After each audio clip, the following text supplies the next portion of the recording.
آج کے اس ترقی یافتہ دور میں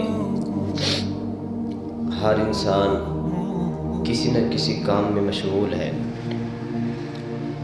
کوئی بندہ کوئی کام کر رہا ہے تو کوئی کر رہا ہے، لیکن ہر بندہ یہ بھی چاہتا ہے کہ میرے رزق میں برکت ہو، میرا کاروبار وسیع و عریض ہو جائے۔ لیکن ان حالات میں پھر مشکلات بھی آتی ہیں، پریشانیاں بھی آتی ہیں۔ تو ایسے حالات میں بعض اوقات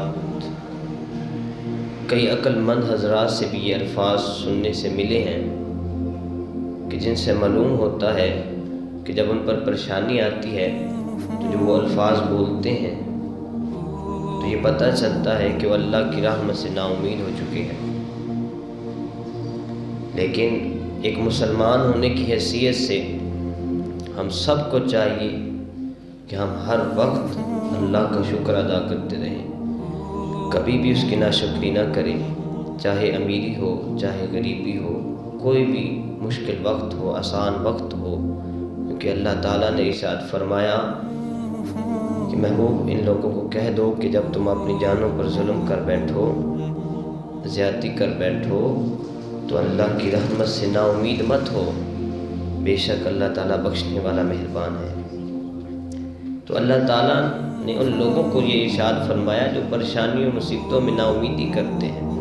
اللہ نے کہا لوگوں نا امید مت ہو، اگر تم نے گناہ کر بھی دیے ہیں، سمندر کی جھاگ سے زیادہ بھی تمہارے گناہ ہیں، میرے دربار میں آ جاؤ، میری رحمت سے بس نا امید مت ہونا۔ جب تم میرے دربار میں آ جاؤ گے تو مکھی کے پر کے برابر بھی اگر قطرہ تمہاری آنکھوں سے آنسو کا گر پڑا تو میں تمہارے تمام کے تمام گناہ بخش دوں گا۔ تو بس اللہ کی رحمت سے نا امید نہیں ہونا۔